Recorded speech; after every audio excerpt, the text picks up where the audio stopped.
Gates open, they're up and racing. Dazzling Cat draws for your lead. Moving up is now showing in between runners, getting personal. Fearless comes next, then comes Do Remy running alongside is Dagger Look.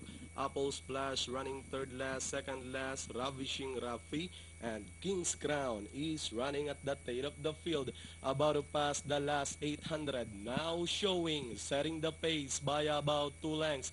Getting personal, moving up by the rail, Fearless. In between runners is Do Remy. Dazzling Cat is on the outside. Dagger Look also closing in.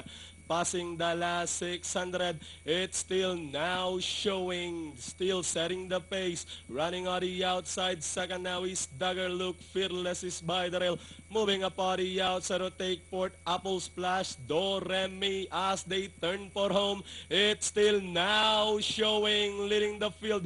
Dagger Look is on the outside and running by the rail. Fearless, Do Remy, Apple Splash with the last 100 meters more to run. Now showing, still leading the field.